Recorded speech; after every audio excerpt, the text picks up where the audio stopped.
Comenzar la grabación. Y entonces, como dije, vamos a ver estos casos de logaritmos donde tiene la base más grande que el argumento, porque como nosotros sabemos, lo explicamos ayer brevemente, dijimos que un logaritmo de base A, de argumento B y de resultado C corresponde a una potencia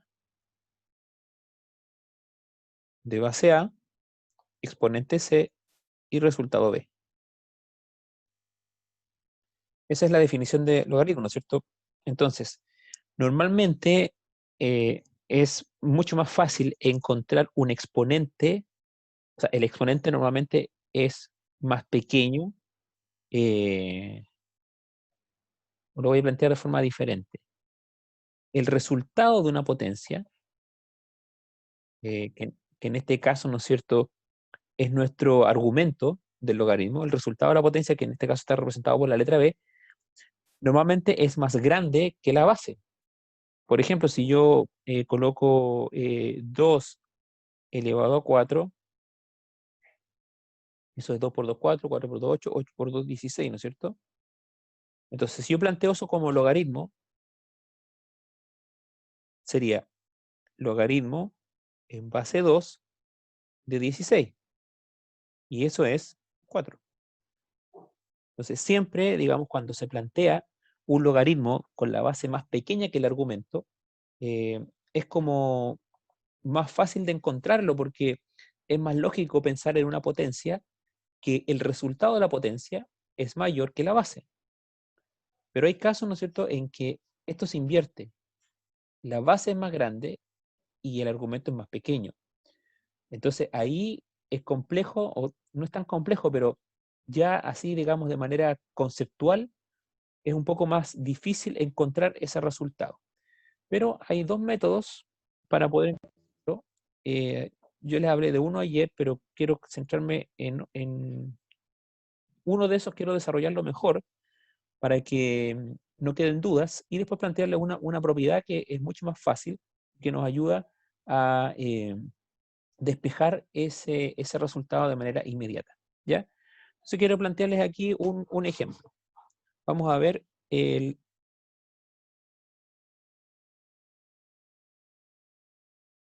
logaritmo que me dice logaritmo en base 32 de 2.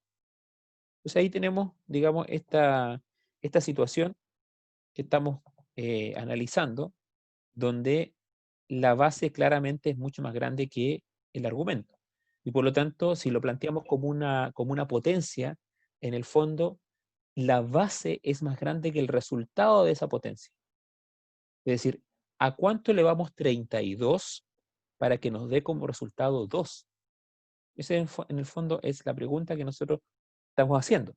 Recuerde que cuando calculamos un logaritmo, lo que estamos preguntándonos es cuál es el exponente de esa potencia. Entonces, ¿a cuánto elevamos 32 para que nos dé 2? Sería mucho más fácil decir ¿a cuánto elevo 2 para que me dé 32? Pero ¿a cuánto elevo 32 para que me dé 2? Es más complejo. Yo Entonces, sé, ya, sí, puede que sepa, pero quiero mostrarles el procedimiento a todos. ¿Ya? Hay dos. Voy a hacer primero el procedimiento largo. Entonces, el procedimiento largo consiste en hacer o plantear primero, sí, aquí Diego me está dando un camino y que es el que yo lo voy a hacer. Me dice que se descompone. Sí, vamos a hacerlo de la siguiente manera. Vamos a plantear este logaritmo como una potencia y obviamente al exponente, que es el que nosotros no conocemos, lo vamos a plantear como una incógnita. Entonces decimos que si 32 lo elevamos a un número desconocido que no conocemos, que le vamos a dar la letra C, eso nos da como resultado 2. ¿Sí? Esa es nuestra definición de logaritmo como como una potencia. ¿Ya? Entonces, ese es el primer paso. Luego, vamos a dividir esta base por nuestro argumento hasta que nos dé 1. 32 dividido por 2 me da 16. 16 dividido por 2 me da 8. 8 dividido por 2 me da 4. 4 dividido por 2 me da 2. Y 2 dividido por 2 me da 1. Ahí terminé. Y entonces ahora cuento cuántos 2 obtuve. 1, 2, 3, 4, 5 2. Entonces ahora voy a decir 2 elevado a 5 es 32, ¿no es cierto? Y eso está elevado a c. Y eso es igual a 2. Repito, estoy reemplazando, voy a escribirlo aquí en verde, estoy reemplazando el 32 por 2 elevado a 5. Porque es lo mismo, 2 elevado a 5 es 32. Entonces estoy planteando el 32 como una potencia, 2 elevado a 5. Ahora, aplicando las propiedades de las potencias, nosotros sabemos que una potencia elevada a otra potencia da como resultado la multiplicación de sus exponentes. Entonces yo voy a poner 2 elevado a 5c igual a 2. Y ese 2 obviamente está elevado a 1, ¿no es cierto? Si no colocamos el exponente es porque está elevado a 1. Bueno, y aquí les voy a dar otro dato importante.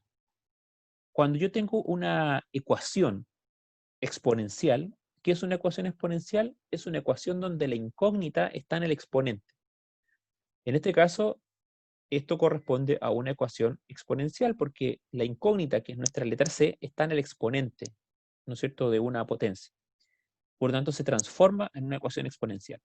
Bueno, cuando yo tengo una ecuación exponencial, una de las maneras de resolver una ecuación exponencial es lograr que todas las bases sean iguales, ¿ya? Y dejar una potencia de un lado del signo igual y dejar otra potencia de la misma base al otro lado del signo igual. Esa, digamos, es una estrategia para resolver ecuaciones exponenciales. Vuelvo a repetir, ¿qué tengo que lograr? Tengo que lograr dejar solamente dos potencias, una a cada lado del signo igual. Pero además, esas potencias deben tener la característica de tener la misma base. ¿Por qué? Porque si yo tengo dos potencias que se están igualando, es decir, que están dentro de una ecuación y tienen la misma base, la única manera que 2 elevado a 5c sea igual a 2 elevado a 1 es que 5c es igual a 1. ¿Me entendieron esa parte? Eso es súper importante, ¿ya? Porque, bueno, más adelante vamos a ver ecuaciones logarítmicas. Y ahí también se usa el mismo principio. Si yo tengo, vuelvo a repetir, si yo tengo dos potencias que son de la misma base, y yo digo que, pero que de los exponentes incógnita, que yo no conozco. Por ejemplo, voy a hacer aquí un cuadrito y voy a poner un ejemplo. Yo tengo 2 elevado a 2x más 1 igual a 2 elevado a 3x más 2. La única manera que estas dos potencias sean iguales es que estos exponentes son iguales. ¿No es cierto? Si yo tengo una base elevado a un exponente que sea igual a otra base, digamos, a otra base de digamos, a otra potencia de la misma base, la única opción es que sean iguales, es que los exponentes son iguales. Porque si no, no se cumpliría esa igualdad. Entonces yo puedo decir, ya, entonces, como 2 elevado a 2x más 1 es igual a 2 elevado a 3x más 2, entonces digo, entonces puedo decir que 2x más 1 es igual a 3x más 2. Y entonces ese 2x pasa para acá, ¿no es cierto? El 2 pasa para allá, me queda 1 menos 2, y aquí me queda 3x menos 2x. Entonces 1 menos 2 es menos 1, y 3x menos 2x es x. Entonces x es igual a menos 1. ¿Y por qué puedo hacer eso? Porque, repito, si tengo dos potencias que son de igual base y distinto exponente, la única manera que esa igualdad se cumpla es que el exponente de esas potencias son iguales. Entonces, en este caso, yo puedo decir, entonces 5c es igual a 1, porque como son de la misma base, yo puedo igualar sus exponentes. Y entonces ahora despejo y me queda que c es igual a 1/5. Y entonces obtengo mi resultado. Porque eso es lo que yo estaba buscando, ¿se acuerdan? Eso. Entonces ahora sé que, vamos a hacer aquí otro pedacito, sé que logaritmo, ¿no es cierto?, en base 32 de 2 es igual a 1/5.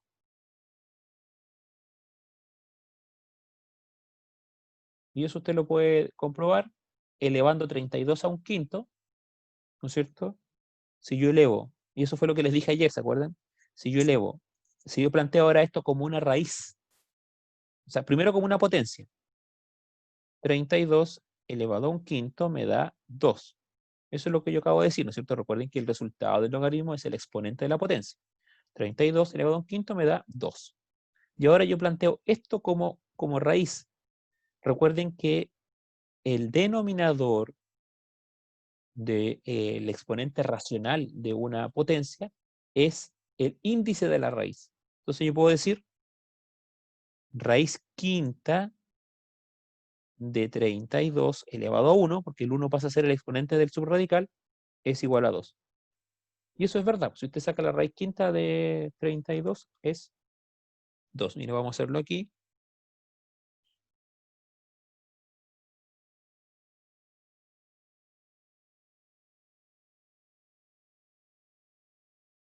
Ahí tenemos, ¿no es cierto? Raíz quinta de 32 es 2.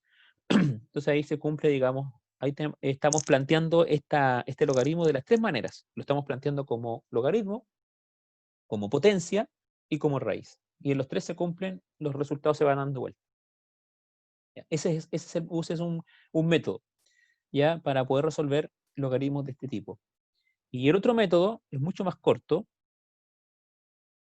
y es, o sea, no es tanto más corto porque igual debemos saber, debemos determinar la base como potencia. ¿A qué me refiero? Por ejemplo, si yo tengo, vamos a poner otro ejemplo. Tengo logaritmo en base 27 de 3. Sabemos que 27 es 3 elevado al cubo, pero ¿cómo planteamos esto eh, como digamos, para buscar la respuesta? Vamos a hacer lo mismo que hicimos recién. Vamos a tomar el 27 y lo vamos a empezar a dividir por 3. Eso me da 9, dividido por 3, me da 3, dividido por 3, me da 1. Entonces tengo 3, valga la redundancia. Entonces voy a plantear este 27, lo vamos a plantear como 3 elevado a 3. Porque es lo mismo, ¿no es cierto? Voy a poner aquí logaritmo de 3 elevado a 3 de 3. Cuando yo tengo algo así, recuerden que había una propiedad que me decía que si yo tenía logaritmo en base a dA, era igual a 1. Es decir, si la base es igual que el argumento, el resultado de ese logaritmo siempre es 1. Obvio. ¿A cuánto elevo 3 para que me dé 3? A 1. Entonces usted coloca ese 1 aquí, usando esta propiedad. Pero falta el exponente. Y el exponente siempre se coloca como denominador. Ese exponente de ahí. Se coloca como denominador de ese resultado. Entonces, el resultado del logaritmo de base 27 de 3 es 1/3.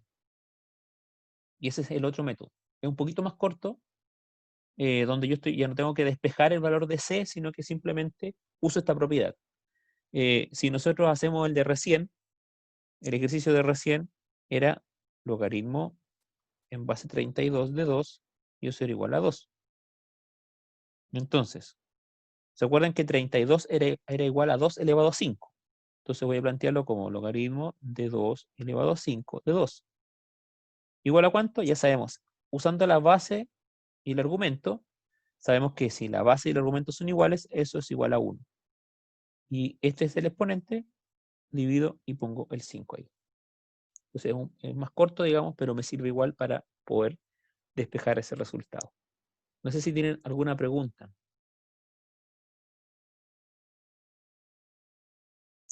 Sí, consulta. ¿Hay la posibilidad de que no sean diferentes? O sea, por ejemplo, que el 2,5 pasa a ser 3,5. ¿Se puede? 3 elevado a 5, dices tú. Sí, así se podría tal vez. Sí, también se puede, po. Por ejemplo, Y ahí, sería... Ahora, ya, voy a aclarar una cosa para responder tu pregunta. Este tipo de ejercicio, el objetivo para poder plantear esta solución que yo estoy dando acá requiere de algo básico. Y ese elemento es que la potencia a la cual yo voy a plantear aquí abajo tiene que tener la base igual que el argumento, porque si no, no sirve. Si yo no logro que la base quede con o sea, que la base del logaritmo, al transformarla en potencia, ¿no es cierto? Porque el 32 lo transformé en 2 elevado a 5. El objetivo de eso es que esa base que yo coloco como, o sea, esa potencia que yo coloco como base del logaritmo, esa potencia tenga la misma base que el argumento, porque si no, no me sirve. Si no me da un número irracional. Esto obviamente son para logaritmos donde el resultado es un número racional, es un número que yo puedo transformar en fracción. No me sirve un logaritmo de números irracionales, ahí yo no voy a encontrar el resultado de esa manera.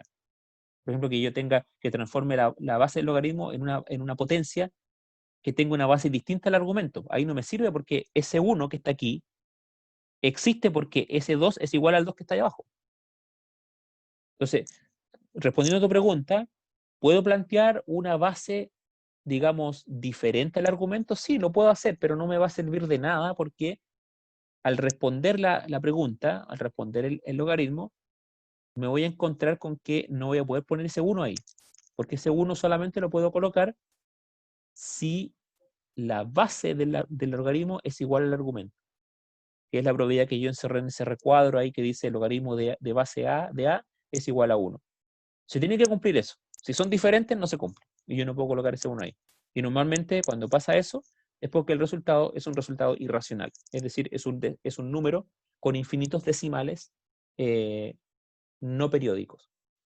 Recuerden que partimos el año con eso, ¿no? O sea, todo esto que estamos haciendo está en ese contexto, porque estamos viendo ahora este grupo, este gran grupo, ¿no es cierto?, de numérico, conjunto numérico, llamado los reales, ¿no es cierto? Y que los reales son los racionales, es decir, todas las fracciones, sumado a los irracionales, es decir, a este conjunto numérico de conjunto numérico de números decimales no periódicos, ¿ya? Entonces, hay logaritmos que el resultado es un racional, como estos dos ejemplos que yo di. Y entonces ahí la potencia que está como base tiene la misma base que el argumento. En el caso que tú me estás planteando, si es diferente, yo no voy a poder resolverlo de esa manera y entonces el resultado va a ser un irracional. Bien, ¿alguna otra pregunta?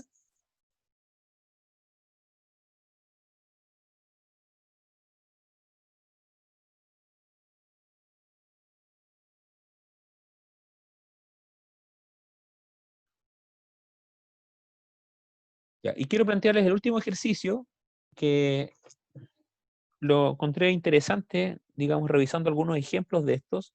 Voy a cambiarme aquí de página. Y lo voy a plantear acá, que es la base de un logaritmo que sea racional. Por ejemplo, logaritmo de 2/3 de 4/9 más logaritmo de base 6/5 de 125 216 avos más logaritmo de 10.000.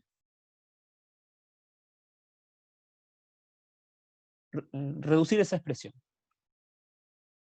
Vamos a partir con el más fácil, que es el logaritmo de 10.000. Recuerden que cuando nosotros en un logaritmo no le colocamos la base específica, la base es 10. Entonces, ¿a cuánto le damos 10 para que me dé 10.000? A 4, ¿no es cierto? 10 elevado a 4 es 10.000. Ahora vamos a partir con el primero. Esto no es difícil. Pareciera que fuera muy complejo, pero miren. Si yo tengo una base que es racional,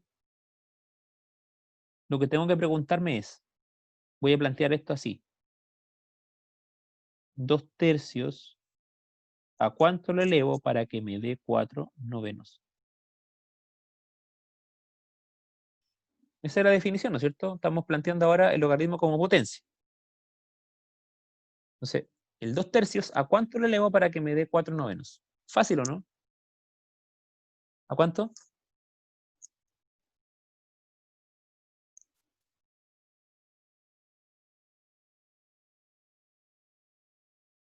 ¿Ninguna idea de a cuánto tengo que elevar el 2/3 para que me dé 4/9? A 2, ¿no es cierto? Elevo 2 al cuadrado, me da 4. Elevo 3 al cuadrado, me da 9. Fácil. Así que ese C es 2. Y ese es mi resultado. Entonces vamos a poner aquí 2. Y me falta solamente el del medio. Entonces voy a plantear el del medio nuevamente como potencia. Entonces, 6/5 ¿a cuánto lo elevo para que me dé 125/216 avos? ¿Qué les llama la atención de esto?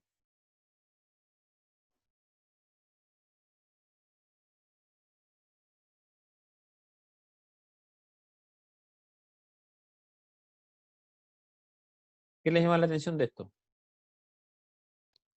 Se invirtieron. Tan invertido, ¿no es cierto? 125 es el cubo de 5 y 216 es el cubo de 6. Por tanto, si yo lo elevo a 3, no me va a dar. Me va a dar, si yo lo elevo a 3, me va a dar 216, 125 avos. Entonces, aquí tenemos que recurrir a una propiedad, y ahí Pablo me está dando la respuesta en el chat, ¿no es cierto? Tenemos que recurrir a una propiedad de las potencias que nos dice que si yo elevo a un exponente negativo una fracción, la fracción se invierte, ¿no es cierto? Entonces, en vez de elevarla a 3, la voy a elevar a -3. Si yo elevo 6/5 a -3, ¿no es cierto? Eso es igual a 5/6 elevado a 3. Y entonces eso es 5 elevado a 3, 125, y 6 elevado a 3 es 216. Y ahí sí me cumple el resultado, ¿no es cierto?, de ese logaritmo que yo tengo allá en segundo lugar. Entonces, vamos a borrar aquí y vamos a plantear ese resultado que es -3. Entonces, el resultado de este logaritmo sería 2 menos 3 es -1 y 4 menos 1 es 3. Y ahí termina ese ejercicio.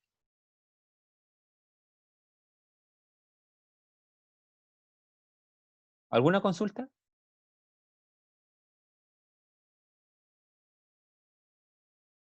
¿Y cuando es con decimales? Cuando es con decimales, yo te recomendaría que transformaras esos decimales a fracciones y trabajes de esta manera. Es mucho más fácil, porque recuerda que el decimal, dependiendo del decimal, la única excepción, digamos, que no tienes esto que te voy a decir, son los decimales finitos. Pero todos los decimales periódicos o semiperiódicos, siempre que tú los plantees como decimales, van a ser números inexactos, porque es una aproximación del número real.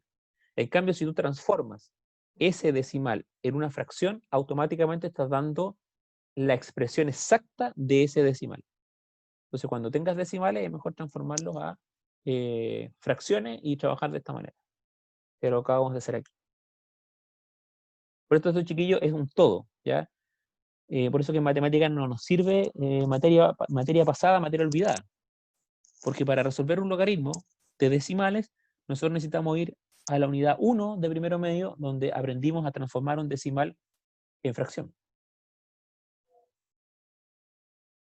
Y es una herramienta. Entonces, si ustedes empiezan a dejar estas herramientas de lado, no las aprenden, después, cuando vamos avanzando más adelante, cada vez se les va a hacer más difícil porque van a tener menos herramientas con que enfrentar conocimientos que son más avanzados. Y no son más avanzados porque sean más difíciles. Ojo con eso. un conocimiento avanzado no es que sea más difícil, sino que Pero, profe, requiere de mayores herramientas. Ya, dígame. entonces si vuelvo, por ejemplo, el logaritmo de 2 elevado a 0,25, lo vuelvo fracción y tengo que buscar con el 2 qué números me dan, Logaritmo de 2 es la base, ¿sí? ¿eso? Sí. Claro. Entonces, si tú dices, por ejemplo, si tú planteas fracciones es mucho más fácil porque tú dices 0,25, vamos a ponerlo como fracción primero, lo vamos a hacer aquí en este cuadrito. Recuerda que para transformar un decimal finito a fracción tienes que colocar el decimal como número entero, dividirlo por un 1 y colocar tantos ceros como decimales tenga. Tenemos 2 decimales, colocamos 2 ceros. ¿No es cierto? 25, y eso lo simplifico por 25, me da un cuarto, ¿no es cierto? Entonces, sería ¿Puedo logaritmo simplificarlo ya? en base 2 de un cuarto. Entonces, si lo planteas como potencia, tú dices, el 2, ¿a cuánto le elevo para que me dé un cuarto? Y aquí volvemos al mismo tema que teníamos acá, que teníamos ahí, ¿no es cierto? Es que si yo elevo el 2 a 2, me da 4, no me da un cuarto. Pero para que el 2 me quede abajo como denominador, tengo que elevarlo a menos 2. Entonces, si yo elevo 2 a menos 2, me da eso igual que un medio elevado a 2. Y un medio elevado a 2 es un cuarto. Por lo tanto, el resultado, ¿cuánto es el valor de C? Es menos 2. Entonces yo coloco ahora logaritmo de base 2 de 0,25 es igual a menos 2. Entonces es mucho más simple hacerlo con fracciones. Porque con las fracciones ya puedes utilizar propiedades de las potencias, qué sé yo, para poder, digamos, arreglarlo, digamos, estos ejercicios y enfrentarlos de manera más simple. ¿Alguna otra consulta?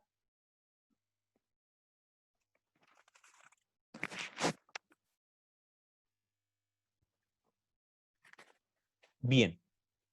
¿Qué hora es? 11:36. Entonces, alcanzamos a revisar, lo otro que quedó pendiente ayer era poder revisar de nuevo ese ejercicio que estábamos haciendo y explicarle algunas otras cositas del Excel para que cuando hagan cambios porcentuales, que es la materia que realmente estamos viendo, aquí estábamos repasando guías pasadas,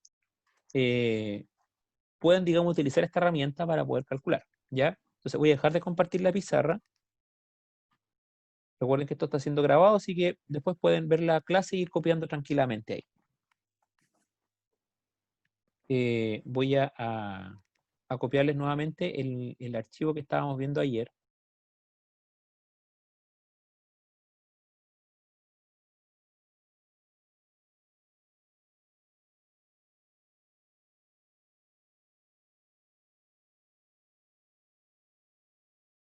Era ese, ¿no es cierto? Entonces, ¿se acuerda que estábamos viendo este señor, ¿no es cierto?, que le pasaba la plata al nieto, 50.000 pesos, y quería ver cuánto iba a ganar, qué era la mejor opción para tener a 20 años en el banco. Entonces, el banco le ofrecía un porcentaje de interés de 17% anual. Si lo planteaban en interés semestral era de 8,5, si lo planteamos en interés mensual era de 1,4, ¿no es cierto? Y si lo planteamos en diario era 0,04. Todo esto en porcentaje, todo esto se daba un porcentaje, ¿eh? Yo puedo ponerme ahí y escribir ahí porcentaje para que sepamos que esa columna corresponde a números en porcentaje. Entonces, voy a explicar algunas cosas de Excel. Y lo primero que vimos ayer es que si yo quiero plantear una fórmula cualquiera en Excel, la mejor manera de hacerlo es empezar con un signo igual en la casilla.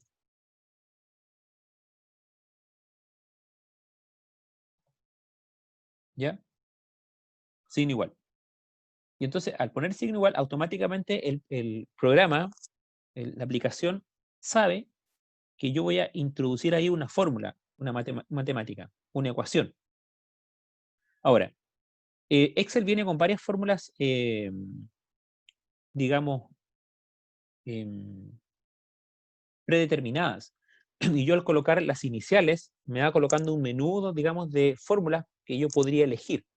Supongamos que usted tiene aquí, vamos a borrar esto. Entonces, supongamos que usted tiene acá en esta columna, vamos, en la columna H, vamos a colocar varios números. 8, 5, 6, 7, 2, 4, 6.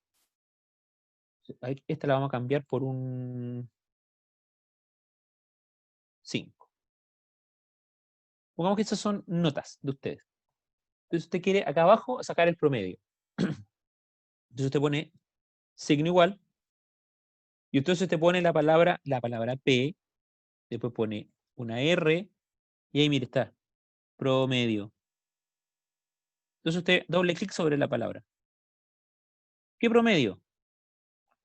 Y usted lo selecciona. Desde esa hasta esa que era mi promedio. Y usted aprieta igual y le da el promedio le dio 5, que es esa que está ahí. Vamos a poner aquí para que se note promedio, para que sepa cuál es. ¿Ya? Usted puede poner ahí un colorcito, después qué sé yo, ahí para lograr que eso se vea mejor. No sé por qué aquí tengo medio, no tengo completo mi menú. Creo que lo tengo mal configurado esto, pero bueno, da lo mismo. Ahí lo voy a poner, ¿no es cierto?, como ahí apareció. Amarillito. Entonces ahí sabe usted ya que ese es su promedio. Entonces, hay muchas fórmulas de eso, ¿ya? Pero como estamos viendo cambios porcentuales, quiero que revisemos nuevamente la manera de calcular los porcentajes. Recuerden que la fórmula de los intereses podíamos plantearlas como interés compuesto y como interés simple. Dijimos que el interés simple era el interés por periodo, cualquiera que sea este, el periodo puede ser anual, semestral, mensual, diario, semanal, lo que usted quiera. El periodo, digamos, ese interés se aplica siempre sobre el capital inicial. Si usted colocó 50.000 pesos y usted tiene un interés mensual, el interés mensual siempre va a ir sobre los 50.000, 50.000, 50.000, 50.000, va a ir sumándose obviamente al capital, pero el interés siempre es sobre el monto inicial, que eran 50.000 pesos. En cambio, el interés compuesto, usted puede tener la misma tasa de interés, pero ese interés se va aplicando sobre el monto el capital que va acumulando. Es decir, si usted tiene 50.000 pesos y usted tiene un interés de 1%, ¿no es cierto?, va a tener 500 pesos el primer mes. Entonces, el segundo mes ya no van a ser el interés sobre 50.000, sino que van a ser sobre 50.500 pesos. Usted ganó 500 pesos. Y después, el interés va a ser sobre la ganancia del segundo mes. Y así va sucesivamente. Entonces, la fórmula, una dijimos que era, si yo quiero plantearlo acá, vamos a ponerlo aquí como casi en palabras. Interés simple, entonces, yo tenía que era mi capital final, ¿no es cierto?, era igual a mi capital inicial por 1 más el interés por el periodo. ¿Sí? Esa era la fórmula de interés simple. Y el interés compuesto, vamos a poner aquí abajo, estamos recordando las fórmulas que vimos ayer. El interés compuesto, mi capital final es igual a mi capital inicial por 1 más el interés, y eso elevado, déjeme buscar esa teclita.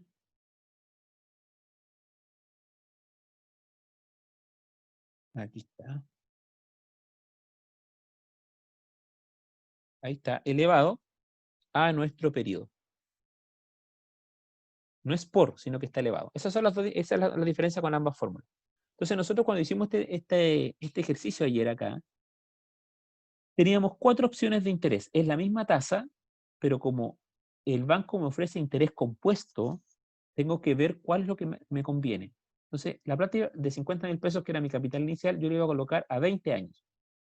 Entonces, si yo tengo un 17% de interés anual, el número de periodos que yo voy a tener, o el número de veces que le voy a... Cuando hablo de periodos, me refiero al número de veces que le aplico interés a mi capital. Entonces, el número de periodos iba a ser de 20, porque son 20 años. Una aplicación de interés por cada año que está la plata en el banco. Y eso me da un total de 1.155.280 pesos. Pero si yo tenía esa plata, ahora con una aplicación de interés semestral, iba a tener 40 periodos. Porque en un año hay 2 semestres, y entonces como son 20 años, aplico 40 veces esa tasa. Y como es un 17% anual, es la mitad de eso, que es 8,5. Si yo aplicaba ahora interés mensual, en esos 20 años iba a tener 240 meses. Por lo tanto, iba a aplicar el interés 240 veces sobre ese dinero. Pero la tasa semestral era de 1.4. ¿No es cierto? Bueno, un poquito aproximado acá, 1.4 nomás. Teniendo la misma tasa, porque estoy dividiendo ese 17 por esos 240. Y si es diario, son 7.300 días, así que le aplico 7.300 veces el interés sobre ese capital. Obviamente un interés que está distribuido de ese 17% por día. Entonces, aquí nosotros lo que hicimos fue 17, aquí ese 17 lo dividimos por 2, aquí lo dividimos por 12, y aquí lo dividimos por 365. Y esas son las tasas de interés que yo tengo ahí. Aquí el periodo lo mismo. Tengo 20 años, después en semestre tengo 20 años dividido por 2, en años tengo esos 20, multiplicado por 2, después esos 20 lo tengo multiplicado por 12, son 12 meses por año, y después aquí lo tengo multiplicado por 365, porque son 365 días. Ahora recuerde que si usted quiere saber qué está escrito en la casilla, tiene que mirar esta barra que está aquí en blanco. ¿Ven que ahí arriba dice igual de 2 por 365? Eso es lo que está escrito en esta casilla. Estoy diciendo al programa que la información que está en la casilla de 2, que es esta, el 20, la multiplique por 365. ¿Sí? Y entonces obtengo mi valor. Pero lo más importante y lo que quedó pendiente, y con esto vamos a terminar, chiquillos, es plantear la fórmula que está aquí, que es la que me calcula finalmente el capital final. Ahora, como era interés compuesto, yo utilicé esta fórmula. Esa que marqué en amarillo. ¿Ya? Esa estoy utilizando. Aquí. Entonces, ¿qué hice? Signo igual, que significa voy a colocar una fórmula. Entonces voy a poner capital inicial. ¿Dónde está el capital inicial? En la casilla A3. Ahí están, los 50.000 pesos. A, columna A, fila 3. Ese A3 lo voy a multiplicar por la potencia de ¿qué? Y aquí puse potencia, porque aquí en el Excel no se puede poner elevado a. En vez de poner elevado a, yo coloco la palabra potencia. Y cuando poner la palabra potencia, estoy diciendo que voy a elevar a una potencia X, que todavía no sé cuál es, lo que yo coloque dentro del paréntesis. ¿Y qué coloqué dentro del paréntesis? Coloqué 1, ahí está la fórmula, 1 más el interés. ¿Cuál es el interés? Para el caso del interés anual, el interés está en la casilla C2, que es 17, ¿no es cierto? Ahí está. A 1 le sumo el interés que está en la casilla C2. Ahí está, 1 más C2. Pero ese C2, como está planteado como porcentaje, yo en la fórmula, ese I no lo puedo plantear como 17, sino que tengo que plantearlo como 0,17. Y 0,17 es 17 dividido por 100. Y eso es lo que está ahí. 1 más, ¿no es cierto? Mi tasa de interés, 17% dividido por 100. Y cierro mi paréntesis. Ahora, todo ese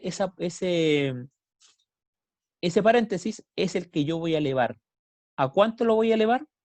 A lo que me dice la casilla D2. Y la casilla D2 es el número de periodos que está aquí. 20 periodos. Y entonces pongo igual, cierro el paréntesis, pongo igual, y entonces me arroja el resultado. Entonces, ese resultado que está ahí es esta fórmula, que está en amarillo, pero que está planteado, digamos, en la manera que se plantean las fórmulas en el Excel. Ahora, si usted escribe en el Excel un número, por ejemplo, yo escribo acá el 8,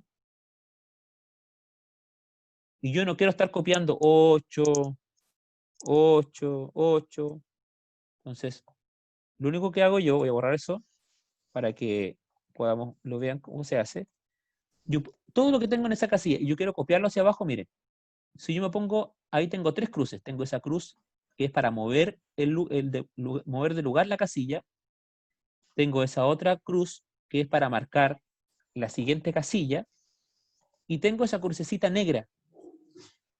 Si yo me pongo en el vértice de la casilla, donde está ese puntito ahí cuadrado, me aparece esa cruz negra. Yo hago clic en esa casilla, teniendo esa cruz marcada, y estiro hacia abajo. Corro el mouse hacia abajo. Y miro lo que va pasando. Y todo lo que yo copia, miren. En forma automática. ¿Ya? Entonces, si yo tengo una fórmula, si yo tengo cualquier fórmula y yo pongo la cruz negra, ¿no es cierto? Ahí.